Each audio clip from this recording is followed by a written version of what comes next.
नमस्कार, मैं शीतल पी सिंह, सत्यहिंदी.com पर आपका स्वागत है। इधर आप लगातार हमारे कार्यक्रमों में चुनाव चर्चा सुन रहे हैं। अब चूंकि बंगाल और तमिलनाडु के चुनाव रह गए हैं, तो बंगाल पर तो हम लोगों ने 2 कार्यक्रम किए थे। आज फिर थोड़ी बहुत बात बंगाल की करेंगे, खासकर उस कंट्रोवर्सी की जो एक उत्तर प्रदेश के एक सीनियर आईएएस ऑफिसर और मुख्य चुनाव आयुक्त के बीच पैदा हुई थी 2 दिन पहले, 3 दिन पहले।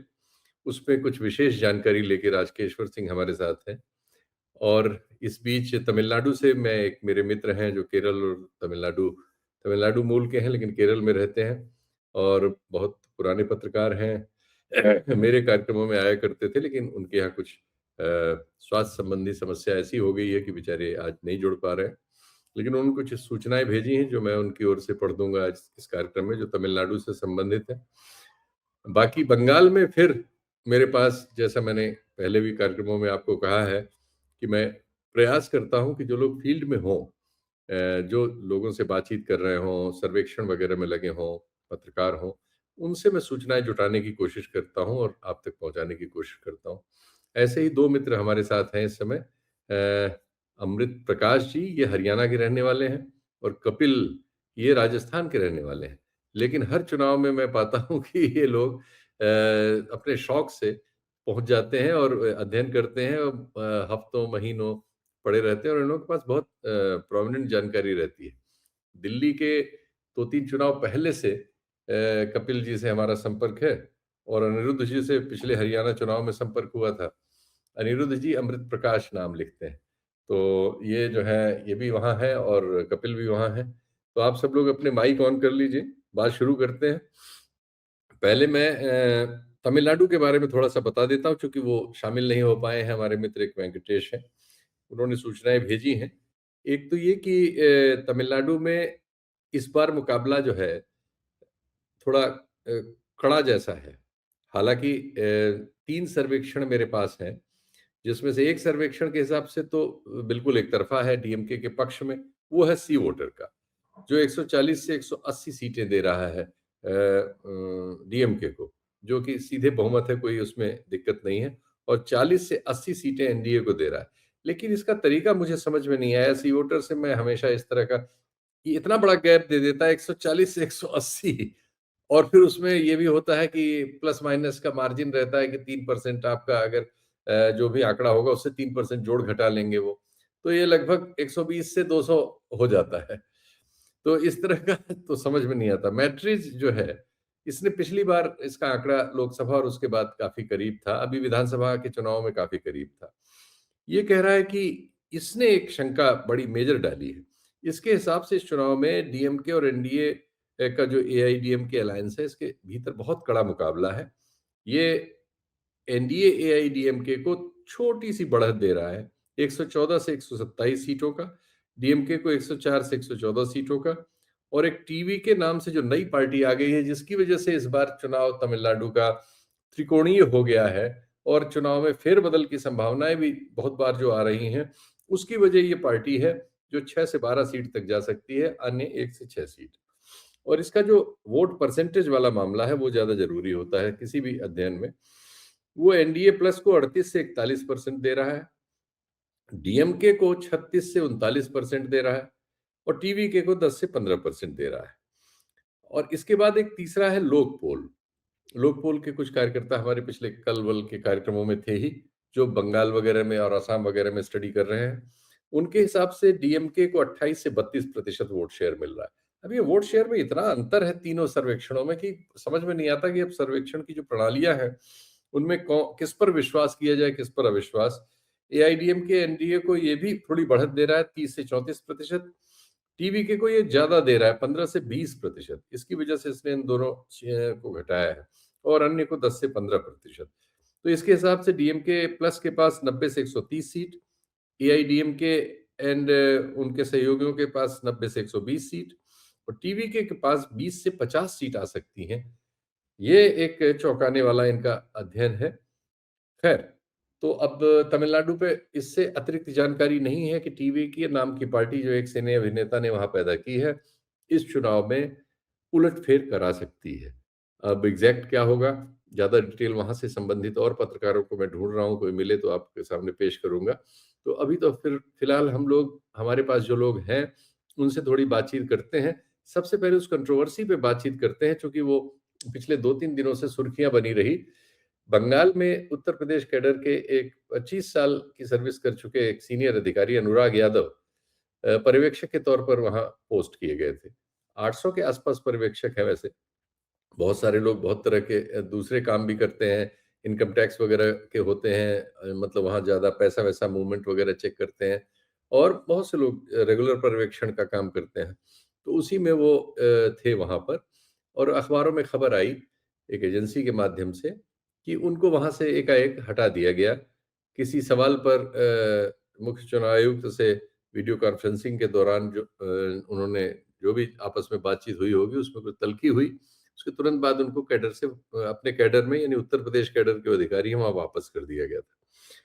ये थोड़ी-सी बड़ी बात थी, इसलिए कि वो एक सीनियर अधिकारी हैं, 25 साल नौकरी कर चुके हैं, उनके बारे में पता चला कि वो कई चुनावों का संचालन और अपनी भूमिका उसमें निभा चुके हैं। लेकिन उसके बाद ऐसा क्या हुआ कि वो यहाँ से एकाएक ये स्थिति आई, और दूसरी बात, ये सूचना एजेंसियों के ज़रिए बाहर आई। यानी चुनाव आयोग ने लीक किया या दिया, बताया, ये एक फैसला किया, और इस फैसले को उन्होंने अपने पक्ष से मतलब न्यूज़ एजेंसी को लीक किया। अपना पक्ष यानी चुनाव आयोग का पक्ष दिया, चुनाव आयुक्त ने क्या कहा ये दिया, और अफ़सर को अपमानित एक तरह से करके उन्होंने सार्वजनिक तौर पर उसको अपमानित भी किया और वापस भी कर दिया।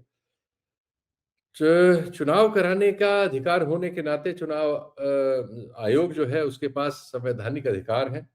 बहुत मतलब सारी चीज़ें उसमें निहित हो जाती हैं। लेकिन ये अधिकार तो किसी को भी नहीं दिया जा सकता कि कोई एक, वो भी आप भी नौकरी करके ही वहाँ पहुँचे हैं, रिटायरमेंट या उसके बाद, और दूसरे सज्जन नौकरी कर रहे हैं, वो भी 25-25 साल की नौकरी कर चुके हैं, तो आपके भीतर जो भी संवाद हो, उसकी ये परिणति तो नहीं होनी चाहिए कम से कम, लेकिन हुई है। तो चलिए इस पर ज़रा समझते हैं। राजकेश्वर जी ने इस पर कुछ पता लगाया है। राजकेश्वर जी पुराने पत्रकार हैं, इन्होंने इसमें कुछ खोजबीन की है। माइक ऑन करके ज़रा बताइए भाई दर्शकों को, क्या हुआ था, क्या मामला है? एक्चुअली ये दरअसल देश भर में ये तो स्थापित सत्य है कि सारे चुनाव जो है हुँ, वो आईएएस अफसर ही कलेक्टर से ही उसको संपादित कराते हैं जी। और जो पर्यवेक्षक बनते हैं वो भी मैक्सिमम लोग आईएएस अफसर ही होते हैं। हुँ, मुख्य चुनाव आयुक्त तो चुनाव आयुक्त जो बनते हैं वो भी आईएएस अफसर ही होते हैं। तो हुँ, एक तरह से आप कह सकते हैं कि ये पूरी प्रणाली जो है नौकरशाही के ऊपर डिपेंड है इस देश में चुनाव कराने का। हुँ, और यदि चुनाव आयोग और जो नौकरशाही है उसके बीच में अच्छे रिश्ते हैं, तो हुँ, ज़ाहिर-सी बात है नीचे वो और बढ़िया तरीके से रिज़ल्ट को ला सकते हैं। ये जो हुँ, पश्चिम बंगाल की घटना है जो सबसे ज़्यादा सुर्खियों में रही है, वो हुँ, इसलिए बहुत नोटिस की गई कि इसके पहले इस तरीके की नज़ीर नहीं मिलती है कि हुँ, चुनाव आयुक्त, मुख्य चुनाव आयुक्त पर्यवेक्षकों के साथ वर्चुअल मीटिंग कर रहा हो और मीटिंग में ही किसी को इस हुँ, तरीके से ह्यूमिलिएट कर दे। तो हुँ, ये पूरे नौकरशाही के लिए एक चिंता का सबब है और हुँ, जिन तमाम अफ़सरों से मेरी बातचीत हुई, उन हुँ, लोगों ने उस पे बहुत निराशा ज़ाहिर की कि ऐसा कैसे हो सकता है? जो मुख्य चुनाव आयुक्त हैं, वो भी आईएएस अफ़सर ही रहकर वहाँ तक पहुँचे हुए हैं और इसलिए कि बात ऐसी थी ही नहीं कि वो बात वहाँ तक जाती, हुँ। इसलिए इस पे ज़्यादा नोटिस किया गया। क्या मसलन हुआ? अ, मसलन एक हाँ, बेसिक सी चीज कि जो लोग पश्चिम बंगाल में जुड़े जितने पर्यवेक्षक जुड़े थे उस वर्चुअल मीटिंग में पश्चिम बंगाल और तमिलनाडु के, जो हुँ, मुझे जानकारी मिली है उसके मुताबिक हुँ, उसमें सबसे सीनियर अफसरों में अनुराग यादव यूपी कैडर के 2000 बैच के अफसर हैं, शुमार हाँ, होते हैं। हुँ, और उन्होंने सबसे पहले मुख्य चुनाव आयुक्त ने उन्हीं से बातचीत शुरू किया हुँ, कि हुँ, तुम सबसे सीनियर हो, तुम बताओ कि क्या-क्या तैयारी है, कैसे-कैसे तैयारी है। तो हुँ, उन्होंने बताया कि सर ये चीज़ें हुई हैं, कलेक्टर ये कर रहे हैं, हम ये कर रहे हैं, ऐसी-ऐसी चीज़ें चल रही है। जो विधानसभा उनसे कंसर्न थी, हुँ, उसके बारे में उन्होंने जानकारी दी हुँ, और बड़ी उसके पीछे की कहानी ये थी कि चूँकि वहाँ एसआईआर चल रहा था, तो 1 दिन पीछे तक कितने बूथ होंगे, कितने बूथ नहीं होंगे, उसकी तैयारी चल रही थी। हुँ, अमूमन 1200 वोटर्स जहाँ होते हैं, वहाँ 1 बूथ होता है और यदि हुँ, वोटर बढ़ जाते हैं, तो उससे ऑक्सिलियरी बूथ बनाए जाते हैं। उस आधार पर कि वोटर बढ़ गए, इनके लिए अलग बूथ बनाया जाए। ये जी, कवायद बीती रात तक चल रही थी जब चुनाव आयोग ने कहा कि हम परसों वर्चुअल मीटिंग में समीक्षा करेंगे। हम्म। तो उन्होंने कलेक्टर से बात किया कि भाई कल मीटिंग है और मुझे उसका अपडेट चाहिए कि कितने बूथ बन पा रहे हैं, क्योंकि हम्म। रिटर्निंग ऑफिसर तो कलेक्टर ही होता है, हम्म। पर्यवेक्षक तो सुपरवाइजरी चीजें देखता है। तो हम्म। कलेक्टर के ऑफिस से उन्हें मीटिंग के दौरान वो कागज जो मुझे जानकारी है प्राप्त हो गया था कि कितने बूथ हैं। लेकिन हम्म। चूंकि वो फ्लो में थे, मीटिंग में थे, सीआईसी से सीधा संवाद कर रहे थे, तो कागज नीचे रह गया। तो हम्म। सीआईसी को उन्होंने जब सारी बातें बताई तो सीआईसी ने कहा ये सब ठीक है, इस बात को छोड़ो, तुम बताओ कितने बूथ हम्म। तुम्हारे निर्वाचन क्षेत्र में। उन्होंने सिर्फ एक सेंटेंस कहा, sir may I look down, hmm. क्या मैं नीचे देख सकता हूं उस कागज के लिए। हम्म। तो सामान्य तौर पे कोई अफसर कह सकता है कि ठीक है बताओ देख लो क्या बात है, हम्म। तो वो कागज देख के एक्यूरेट जानकारी दे देते। हम्म। उनका ये कहना था कि सीआईसी का ये रिएक्शन जो मुझे जानकारी मिली मीटिंग में हम्म। जो लोग उपलब्ध थे उन लोगों से, हम्म। कि pack your bag, hmm. Go back your home. अरे बस इतनी सी यार भाई, बात पर आप पैक योर तानाशाह हैं बैग, क्या? आप चुनाव पैक योर, आयुक्त? हाँ। आप चुनाव आयुक्त हैं कि तानाशाह हैं क्या? आप आपकी सल्तनत चल रही है क्या? तो उस कमाल पर फिर उन्होंने कहा कि सर मुझे मौका दीजिए, क्षमा करें, मैं बहुत चुनाव करा चुका हूँ सर, ऐसी नहीं सारी जानकारी मेरे पास है। तो है। उन्होंने कहा कि बस मत करो, तुम अब हम्म। बंद करो बात को। तो हम्म। उन्होंने इनको रोक कर दूसरे एक पर्यवेक्षक दूसरे थे उनको कहा कि अब तुम बताओ, इनसे बात नहीं करनी। हम्म। तो उस पे इन्होंने इंटरवीन किया कि सर ऐसे मत करिए, हम्म। सर मैंने बहुत से चुनाव कराए, सारे डाटा मेरे पास है, मुझे एक मिनट सुन लीजिए, मेरी कोई हम्म। गलती हो तो मुझे क्षमा करिए, लेकिन मैं हम्म। सब कुछ आपको बताने को तैयार हूँ। तो हम्म। उस पर वो सियासी उखड़ते चले गए और दूसरे से बात करने लगे। तो फिर इस पे इन्होंने कहा, सर हम्म। मैंने भी 25 साल तक भी इस सर्विस में किया, सेवा किया है, बहुत सारे हम्म। चुनाव कराए हैं और मैं हम्म। सारा डाटा देने को तैयार हूँ। तो हम्म। इसलिए ऐसा मेरे साथ मत करिए। और बहुत सारी हॉट टॉक्स हुई, इन्होंने अपनी बातें की। तो उस पर जब इन्होंने ये सब बात कही तो हम्म। उन्होंने उसके बाद कहा कि pack your bag and back to your cadre, फिर ये बात हम्म। कह दी।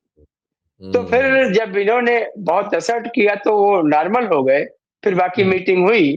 तो हम्म। बात इसमें ये है कि यदि हम्म। चुनाव आयुक्त, मुख्य चुनाव आयुक्त इस बात को मुद्दा न बनाते, बेसिकली जो कुछ घटनाक्रम हुआ उससे ये हुआ कि तमिलनाडु और पश्चिम बंगाल के जितने पर्यवेक्षक लगभग 800 उस समय वर्चुअल मीटिंग में थे, उनको हम्म। ये मैसेज देना था कि आयोग बहुत सख्त है और कार्रवाई कर देगा। अब उसमें ये मेरिट ही गायब हो गई, किस बात पे कार्रवाई कर देगा। सख्त होना और बदतमीज होना ये दो अलग अलग चीजें हाँ, हैं। ये जो तो आपने वो उस, बताया ये हाँ, सख्ती हाँ, नहीं है, ये हाँ, दुर्व्यवहार है। आप अपने हाँ, किसी अधीनस्थ के साथ इस तरह से कैसे कर सकते हैं? ये किसी भी मनुष्य के साथ आप ऐसा कैसे कर सकते हैं भाई? और तो कोई ऐसा रीजन नहीं है, एक आदमी कह रहा है कि मैं नीचे देख के बता दूं आपको, तो इसमें क्या हो गया? हाँ, और बीती रात तक चूंकि ये चीजें हो रही थी, अब हाँ, उससे क्या हुआ, हाँ, जी। और अब चूंकि एसआईआर तो आप जान ही रहे हैं किस तरीके से हो रहा है, कैसे हो रहा है। हुँ। इससे टोटल ये लगता है मुख्य चुनाव आयुक्त के जिस तरीके से इस वर्चुअल मीटिंग में उनके एटीट्यूड रिफ्लेक्ट हुआ है, जैसे हुँ। उन्होंने पश्चिम बंगाल चुनाव को खुद अपनी प्रतिष्ठा का मुद्दा बना लिया हो।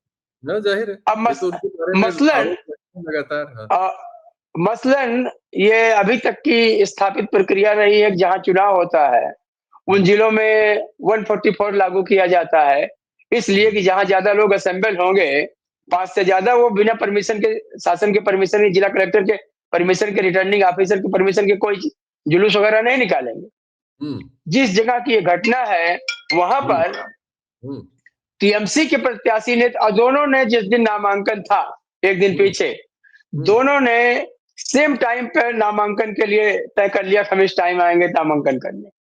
अब हुँ। उस नामांकन में टीएमसी ने परमिशन लिया था, बीजेपी ने परमिशन नहीं लिया, हुँ। बीजेपी कैंडिडेट ने। तो हुँ। जाहिर है कि उस स्थिति में कन्फ्रंटेशन की स्थिति, दोनों तरफ से जुलूस हो, मार आ हाँ, जाए, मारपीट हो जाए, तो जिला हाँ। कलेक्टर की, रिटर्निंग ऑफिसर की ज़िम्मेदारी होगी। हुँ। तो उसके लिए पहले से इन लोगों ने प्रयास किया था कि नहीं 144 तो लागू होना चाहिए। हुँ। अब उसमें कुछ ऐसा बताया जाता है कि मैसेज है कि चूंकि वहां 144 कभी लागू नहीं होता है और सब हुँ। लोग ऐसे आते हैं करते हैं। हुँ। अब उसमें कहीं न कहीं से बैक ऑफ माइंड ऐसी बात हो सकती है कि यदि ये, अब जबकि इन बातों को इन्होंने उठाया कि क्या-क्या चीज़ें होनी चाहिए। तो उससे लगता है कि 144 लागू होगा तो सभी को परमिशन लेना पड़ेगा। टीएमसी की वहाँ सरकार है, हो सकता है वहाँ की सरकार जो है टीएमसी के लोगों को परमिशन आसानी से दे दे, बीजेपी को ना दे। तो उससे कुछ hodgepodge की स्थिति पूरे चुनाव में बनी हुई है और चुनाव आयोग उसमें उन चीजों को ढूंढ रहा है जो बहुत तार्किक नहीं है, जैसे इस घटनाक्रम में हुआ। क्योंकि ऐसे जिस तरीके से हुआ और 800 लोगों ने 700 लोगों ने उसे लाइव देखा, उसका एक नेगेटिव मैसेज गया है और उससे सब लोग बहुत सहमे हुए से हैं कि कैसे ऐसे में काम हो पाएगा। दूसरी चीज जो अभी आप कह रहे थे, ऐसी भी जानकारी मिली कि मीटिंग खत्म हुई, उसके बाद उनको एक फ़ोन आया और कहा गया कि आप अपने कैडर में वापस चले जाइए। और जो मुझे जानकारी है 2-3 दिन तक उन्हें औपचारिक आदेश ही नहीं मिला और मुक्त नहीं तो कर दिया गया। लेकिन एजेंसी ने लेकिन तो लेकिन लेकिन एजेंसी को उस घटना के मीटिंग के तुरंत बाद ही एजेंसी ने फ्लैश कर दिया कि अनुराग यादव हटाए गए। तो कहने का मतलब सिर्फ इतना है कि जिस जिस नौकरशाही के बदौलत, जिस ब्यूरोक्रेट्स के बदौलत ये विधानसभा, लोकसभा सारे चुनाव होते हैं, यदि कोई मुख्य चुनाव आयुक्त इस तरीके का कंडक्ट करे, तो वो थोड़ा-सा सबको हैरत में डालने वाला है। तो उससे अच्छा और दूसरी चीज़ 1-2 दिन पीछे ही चुनाव आयुक्त, मुख्य चुनाव आयुक्त का और टीएमसी के सांसदों का डेरेक ब्रायन का वहाँ पर वो सब हो चुका था जिसमें उन्होंने कहा था मुझे गेट लॉस्ट कहा गया हो। गेट तो लॉस्ट उससे उनके साथ गेट लॉस्ट हो चुका हाँ, है। गेट तो लॉस्ट उससे गो बैक, पश्चिम हाँ, गेट और लॉस्ट गो गो बैक बैक। तो उसमें पश्चिम बंगाल में उससे एक मैसेज ये जा रहा है कि मुख्य चुनाव आयुक्त अपने तरीके से इस चुनाव को मतलब कराने पर आमादा है। अब कई सूचनाएं मुझे पश्चिम बंगाल से ऐसी मिल रही हैं, चुनाव में ऐसा अमूमन होता है कि कभी-कभी नए कलेक्टर्स भी लग जाते हैं। अब सरकार चुनाव आयुक्त ने, मुख्य चुनाव आयुक्त ने डीजीपी, चीफ सेक्रेटरी समेत तमाम अफसरों को बदल दिया है। वहाँ बताया जा रहा है आधा दर्जन से ज्यादा कलेक्टर ऐसे आ गए जो कभी चुनाव कराए ही नहीं। उनको कोई तो अब उनको 15 दिन बाद चुनाव कराना, आज वो कलेक्टर बन के चले गए 20 दिन पहले, 25 दिन पहले। तो उस सबसे बिहार के उसके पश्चिम बंगाल के चुनाव में एक अजीब सी स्थिति पैदा हो गई और जिसको नौकरशाही जो है थोड़ा अलग तरीके से देख रही है। जितने कई लोगों से मैंने बात किया तो उन लोगों ने कहा कि कभी ऐसा होता नहीं जिस तरीके से ये हुआ है और ये कन्फ्रंटेशन एक अलग तरीके का संकेत देता है। किसी की गलती हो उस पर आप कुछ कर दें, ऐसे थोड़े होगा, कागज तक नहीं देखने देंगे और मुंह जबानी नहीं आया तो। और मुंह जबानी नहीं आने के कई लॉजिक है। अब जहां तक जिस ब्यूरोक्रेट की बात आप कर रहे हैं जो पर्यवेक्षक थे, वो भाई बताया जाता है 10-15 चुनाव वो करा चुके हैं। प्रधानमंत्री अटल बिहारी वाजपेयी जब लखनऊ से सांसद होते थे तो उनके रिटर्निंग ऑफिसर भी रहे हैं। जम्मू कश्मीर में चुनाव कराए हैं, नागालैंड में चुनाव कराए हैं। और एक और तगड़ी बात उस अफसर के बारे में हम कह सकते हैं कि 2007 में मुलायम सिंह की सरकार थी उत्तर प्रदेश में और चुनाव के पहले 2007 में जिसमें मायावती की पूर्ण बहुमत की सरकार आई थी, लगभग 42 आईएएस अफसर और आईपीएस कप्तान और डीएम बदले गए थे, जिसमें 12-14 से ज्यादा अफसर तो सिर्फ यादव सजाती थे। उस समय अनुराग यादव जौनपुर के कलेक्टर थे और 2 साल कलेक्टर रह लिए थे वहां पर। फिर भी उनको नहीं हटाया था चुनाव आयोग ने कि जो चुनाव आयोग को हटाने का पैरामीटर था उस पे वो 100% खरे थे। जो चुनाव आयोग हटाता नहीं है, जब तमाम सारे यादव सजाती अफसरों को हटाता है और कई डीएम कलेक्टर्स और कप्तान को बदल देता है, अनुराग यादव को नहीं हटाता यादव होने के बावजूद, जबकि सारे यादव हटा दिए गए। उस वो अफसर अकस्मात ऐसे कटघरे में आ जाता है जो बेसिर पैर की चीजें हैं। तो उससे थोड़ा सा एक नौकरशाही में मुझे जो जानकारी मिल रही है उससे नकारात्मक संकेत गए। हाँ बहुत शीतल बहुत जी। धन्यवाद भाई, आपने बहुत जरूरी जानकारी दी इस प्रसंग में, क्योंकि बहुत सारी बातें, क्योंकि खबर ये चुनाव आयोग की ओर से आई थी और चुनाव आयोग का ही पक्ष सामने आया था। हाँ, दूसरा पक्ष सामने नहीं था। पता नहीं था कि क्या तो हुआ। आपने बहुत अच्छी हाँ, जानकारी दी। हाँ, हमारे दर्शकों हाँ, को ये जानकारी, आपकी प्रतिक्रिया का इंतजार रहेगा। अब हम आपको ले चलते हैं फील्ड में क्या हो रहा है बंगाल में। ये तो ब्यूरोक्रेसी और ईगो जिसे कहा जाए, ये तो उसकी लड़ाई नजर आ रही है और इसमें कोई दूसरी चीजें भी हो सकती हैं, वो बाद में देखेंगे। तो भाई कपिल जी, आप कहाँ कहाँ घूम के आए? पहले माइक ऑन कर लीजिए, आपका माइक ऑफ है। बताइए जरा, कहाँ कहाँ आप घूमे, क्या देखा आपने, बताइए। भाई हम तो बंगाल में घूम रहे हैं पिछले 10 दिनों से। अच्छा, कहाँ कहाँ और घूम रहे भाई अभी पूरा शहर का एरिया है ये, 24 परगना, उत्तर दक्षिण, ये अपना कलकत्ता, हुबली, हावड़ा, हैं? अच्छा। हावड़ा हुबली, हाँ, ये देखने में देख रहे हैं। और ग्रामीण इलाकों में अलग टीम लगा रखी है। तो आपको तो भाषा की बड़ी दिक्कत होती होगी, कैसे समझते हैं उन लोगों की बात? समझ लेते हैं, कोई इश्यू नहीं है, लंबा थोड़ा। अच्छा, कोई यहाँ सहयोगी के हैं आपके साथ भाषाई? यहाँ के ड्राइवर भी होते हैं, यहाँ के भाषा वाले हैं, उर्दू भाषी भी है। अच्छा, तो क्या खबर आपको, क्या आपका अनुमान क्या है? हनुमान चुनाव में प्रो इनकम्बेंसी दिखती है। प्रो इनकम्बेंसी अच्छा, मतलब ये दीदी के पक्ष में चुनाव है? हाँ, अच्छा, लेकिन वोट वोट बहुत कटे हैं, इसका सबका कितना असर हो सकता है, क्या अनुमान है? हर चुनाव का नया समीकरण होता है। ठीक। वोट कटे उसके बाद का समीकरण अलग होता है। कोई मतलब नहीं है इन चीजों का। अच्छा, और नए चुनाव का नया ही समीकरण होता है। आप तो पिछले चुनाव में भी गए थे, इस चुनाव में बंगाल में जैसे पिछले चुनाव में बीजेपी काफी नजर आ रही थी, इस चुनाव में क्या आपको लग रहा है कि उससे ज्यादा नजर आ रही है, कम नजर आ रही है, उतनी ही नजर आ रही है? कम आ रही है। कम आ रही है? कम आ रही है। अरे, हम लोग तो यहाँ से ये समझ रहे हैं कि भाई इस बार चुनाव आयोग भी बहुत मेहनत कर रहा है, बहुत अफसर अफसर बदले गए हैं, बहुत सेंट्रल फोर्सेस लगाई गई हैं, प्रधानमंत्री गृह मंत्री ने पूरी जान लड़ा दी है, बीजेपी और आरएसएस सब। गृह मंत्री को प्रधानमंत्री जी को वोट थोड़ी डालना है। ये बात तो सही है। भाई अच्छा, तो ये आपका व्यंग्य जो है, कोई खास बात आपको इस 10 दिनों में ऐसी नजर आई हो जो आप दर्शकों को बताना चाहें? एक राय तो आपकी मिल गई।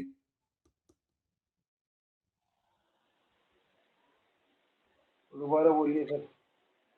कपिल जी, मैंने कहा इस 10 दिन के दौरान ऐसी कोई खास बात आपको नजर आई जो आप चाहते हो कि देश के लोग जाने इस चुनाव के बारे में? नहीं, कोई नई चीज तो समझ में आई नहीं है। और चुनाव है, जैसी बात टीवी पे मीडिया में दिखाते हैं, ऐसा यहाँ कुछ नहीं है, ऐसी कोई चीज है नहीं। हाँ। अच्छा, ठीक है। मैं अमृत जी की ओर लौटता हूँ। अमृत जी, आप भी ऑन कर लीजिए अपना ये हाँ। पहले तो मैं आपसे ये कहता हूँ कि मैं हाँ, हरियाणा का नहीं हूँ, राजस्थान का हूँ और झुंझुनू का हूँ सर। तो ये भी वही के हैं, दोनों लोग हाँ, झुंझुनू वाले हम ही हैं। हाँ हरियाणा के नहीं है सर, तो थोड़ा ठीक है। कंफ्यूजन तो दूर हो ना सर। नहीं नहीं, हाँ, बिल्कुल। बॉर्डर की एरिया है हरियाणा और झुंझुनू बॉर्डर है, तो ऐसा हो ठीक। सकता है आवाज से आपको लगता ये दोनों हरियाणा वाले बंगाल में क्या गुल खिला रहे हैं? है। हरियाणा नहीं, राजस्थान वाले। राजस्थान वाले, सॉरी। हाँ भाई, शौक है अपना अपना, घूमते हैं। पिछली ठीक। साल भी कपिल जी और हम साथ ही थे। इस अच्छा। बार मैं 5-7 दिन पहले चला गया, मेरे को किसी कारणवश आना पड़ा। हम्म। और कपिल जी अब वहीं है। मैं 9-10 बहुत दिन घूम के आया हूँ, 31 तारीख से 9 तारीख तक वहीं था सर। क्या देखा आपने? मैंने ये देखा कि मुस्लिम वोट है वो टीएमसी की तरह पिछली बार जैसे थे वैसे के वैसे एज इट इज। ठीक। मुस्लिम वोटों में, हाँ हाँ। हिंदू वोटों में जो नॉन हिंदू बंगाली वोटर्स है, हाँ। नॉन हिंदू बंगाली वोटर वो नॉन सारे बंगाली 80। हिंदू, नॉन हिंदू बंगाली, हाँ नॉन बंगाली हिंदू वोटर। हाँ, UP non Bihar non Bengali Rajasthan. Hindu voter, UP Bihar ये राजस्थान। बीजेपी की तरफ है। ये ये बीजेपी बीजेपी की। की तरफ है सर। ठीक। अब और बच गए बंगाली। बंगाली हिंदू वोटर। हम्म। बंगाली हिंदू वोटर, हाँ इनमें मेरे को लगा सर महिलाएं ज्यादा टीएमसी की तरफ है और हाँ पुरुषों के अंदर हाँ। बीजेपी की तरफ। मेरे को घूमने से मोटा मोटी ये लगा सर। अच्छा, पुरुष पुरुष बीजेपी की तरफ है? हाँ। तो इसका मतलब तो अब फिर बीजेपी की स्थिति है। हाँ सर, इसका मतलब बीजेपी की स्थिति अच्छी है। अच्छी स्थिति कैसे, तो नॉन बंगाली हिंदू है कितने परसेंट, 12 से 14%। अच्छा। ठीक। 30% मुस्लिम है, फिर बचे करीब 55% बंगाली हिंदू वोटर। नहीं, आंकड़े तो बाद में, क्योंकि मुस्लिम्स के वोट की शिकायत बहुत आ रही, बहुत जगह उनके मत जो है नहीं है, अभी चुनाव तक डिसाइड नहीं हो पाएंगे, तो ये भी हो सकता है कि उसका असर नहीं होगा। हाँ सर, मुस्लिम मतदाताओं के बारे में ये सूचनाएं आ रही हैं बहुत बहुत जगहों से कि उनके ज्यादातर मतदाताओं के नाम जो है लिस्ट में विवादित हैं। अभी उस पर जांच वांच चल रही है, इस चुनाव में पता नहीं वो वोट दे पाएंगे कि नहीं, ज्यादातर हाँ वोट नहीं दे। तो वो जो विवादित चल रही है, जो जिनके वोट नहीं डाले जाएंगे, वो उनकी नाराजगी के बारे में भी लोगों से पूछ रहे हैं। तो वो केंद्र पे ज्यादा ये मान रहे हैं कि चुनाव आयोग और केंद्र से ज्यादा नाराज है। अच्छा, उसमें तो भी थोड़ा बहुत तो आपका अनुमान संकेत क्या ये है? लग रहा है। आपका हाँ सर, अनुमान क्या है? मेरा आप जो अनुमान ये 10-12 है दिन। कि टीएमसी और बीजेपी में सीधी सीधी फाइट है। सीपीएम और कांग्रेस पिछली बार चुनाव में एक साथ इलेक्शन उन्होंने लड़ा था, इस बार वो दोनों अलग लड़ रही। वो दोनों अलग चुनाव लड़ेगी तो सर मेरे को ऐसा लगता है 1-आधा% वोट। पिछली बार 5 साल पहले नारा था कि वाम है वही राम है ग्राउंड पे। तो मेरे को लगता है 1-आधा% यदि सीपीएम वोट ज्यादा लेगी, उसका सीधा सीधा नुकसान बीजेपी को होने वाला है सर। अच्छा, तो आपको लग रहा है सीपीएम 1-आध% वोट ज्यादा लेगी? ले सकती है। पिछली बार जो अलग अलग एक साथ लड़े थे, इस बार अलग अलग चुनाव लड़े, इसलिए लगता है। और कांग्रेस? कांग्रेस भी 1-2 सीटों पे मजबूत है, जैसे मुर्शिदाबाद की बहरामपुर सीट है, एक सीट और है, तो वहां पे भी 5 साल पहले बीजेपी जीती थी। सीधा सीधा बीजेपी को नुकसान हो रहा है सर। अधीर रंजन चौधरी जो इलेक्शन में, उनका प्रभाव भी उस जिले में अच्छा है अपनी एरिया में। तो आपको कांग्रेस की एक दो सीट नजर आ रही हैं? 1-2 सीट मेरे को लगता आ सकती है सर। वामपंथ की कोई सीट कहीं नजर नहीं आई वामपंथियों की? मेरे सामने नहीं है, हो सकता है कहीं हो। नहीं, आप अपना बताइए, आपको नहीं आई हाँ, मेरे नजर? सामने नहीं आई सर। कपिल बाबू जरा से इसको ऑन करिए, आप भी जरा बताइए तो। कपिल बाबू ऑन करिए। हाँ, आपको ये कांग्रेस और वामपंथियों में कोई सीट कहीं नजर आई? नहीं है सर। दोनों में से किसी की? कांग्रेस में धीरज चौधरी जीत रहे हैं। अच्छा, कांग्रेस जीत रहे हैं। तो ये हमारे पास जो सूचनाएं आ रही हैं, इस कार्यक्रम को अब यहाँ समाप्त करेंगे। आज का कार्यक्रम विशेष रूप से इसलिए था कि राजकेश्वर जी से पूछें कि इन्होंने जो बताया है एक खास चीज के बारे में इंफॉर्मेशन, लेकिन कुछ और बताना चाह रहे हैं। माइक ऑन कर लें आप। मैं एक चीज ये जोड़ना चाहता हूँ। एक तो जो कपिल जी ने बात कही, इस बात से मैं पूरी तरह मैं भी सहमत हूँ कि टीएमसी की सीटें बढ़ेंगी और अच्छा। बीजेपी की घटेंगी। मैं इसलिए इसको कह रहा हूँ कि ये भी रिकॉर्ड पर रहे, ताकि फिर कभी हम लोग बात करें तो ये चीज होनी चाहिए। और उसकी वजह क्या है? ने पिछली बार रिकॉर्ड बनाया था, इतनी सीटें कभी उसकी नहीं आई थी जितनी आ गई हाँ, थी। तो उसमें एक मैसेज ये है कि जो हो रहा है कि वोट कट गए, तो वोट एक तरफा नहीं कटे सिर्फ मुसलमानों के। स्टेट मशीनरी है, स्टेट के सारे लोग हैं, और वहां काडर के रूप में टीएमसी इस तरीके की है, तो वोट दोनों तरफ के कटे। ऐसा नहीं कि सिर्फ एक तरफा वोट कट गया है।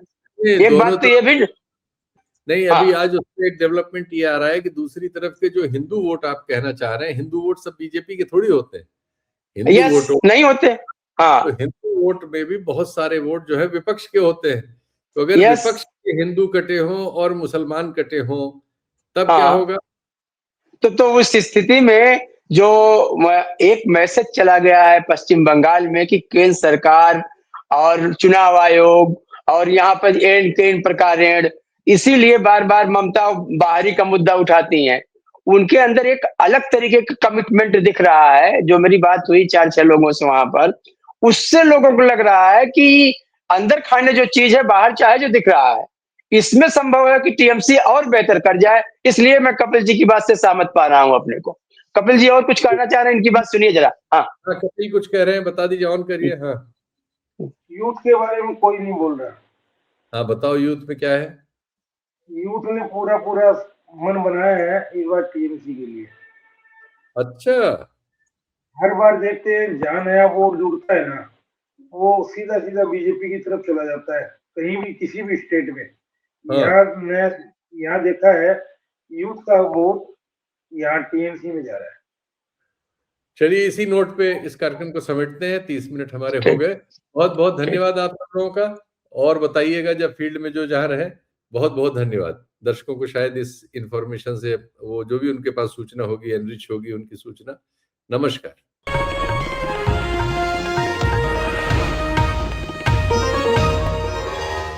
Copyright disclaimer under Section 107 of the Copyright Act 1976. Allowance is made for fair use for purposes such as criticism, comment, news reporting, scholarship, and research. Fair use is a use permitted by copyright statute that might otherwise be infringing.